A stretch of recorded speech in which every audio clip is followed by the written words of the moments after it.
Hi hello welcome back to my channel Sindhu's kitchen. ఈరోజు మనం ఎంతో టేస్టీ అయిన బీరకాయ పచ్చడి ఎలా చేయాలో చూద్దాం. నా వీడియో ఫస్ట్ టైం చూస్తున్నట్టయితే పూర్తిగా చూడండి. Please do subscribe. బీరకాయ పచ్చడి కోసం టమాటో, పచ్చిమిరపకాయలు, బీరకాయ, వెల్లుల్లి తీసుకొని వీటిని ముక్కలుగా కట్ చేసి పెట్టుకుందాము. ముందు బీరకాయని నీట్గా వాష్ చేసుకొని 2 పీసెస్గా కట్ చేసి ఇలా తోలంతా తీసేద్దామండి. పూర్తిగా తోలు తీసేస్తే కూడా పచ్చడి బాగోదు, తోలు ఉంటేనే టేస్ట్ బాగుంటుంది. ఒక 2-3 చిన్న సైజ్ టమాటోల్ని తీసుకొని 4 ముక్కలుగా కట్ చేసి పక్కన పెట్టుకుందాము.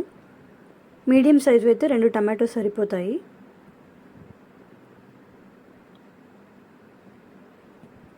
అలాగే పచ్చిమిరపకాయలు కూడా తొడియాలు తీసి 2గా తుంపి పక్కన పెట్టుకుంటున్నాను. నా దగ్గర పండిపోయిన మిరపకాయలు ఉంటే వేస్తున్నానండి, చూడ్డానికి కూడా కలర్ బాగుంటుందని. ఒక 10 వెల్లుల్లి రెబ్బలు కూడా తీసి పక్కన పెట్టుకుందాం. ఇప్పుడు బీరకాయని చిన్న చిన్న ముక్కలుగా కట్ చేసుకుందాము.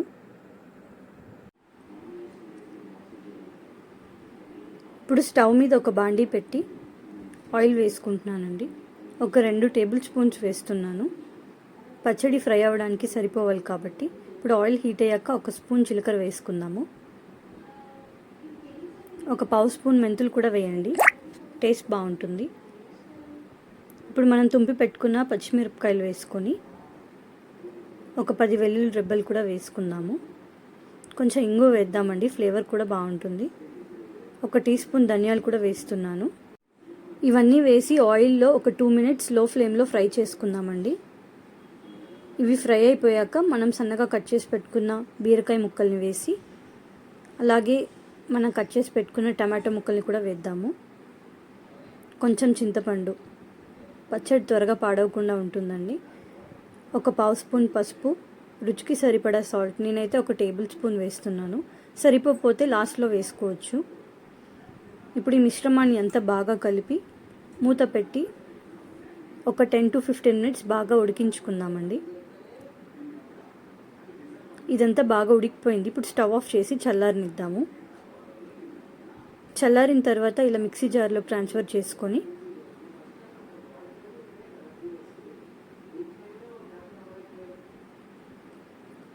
ఒకసారి కచ్చా పచ్చాగా గ్రైండ్ చేసుకుందామండి. మరీ మెత్తగా గ్రైండ్ చేస్తే కూడా బాగోదు.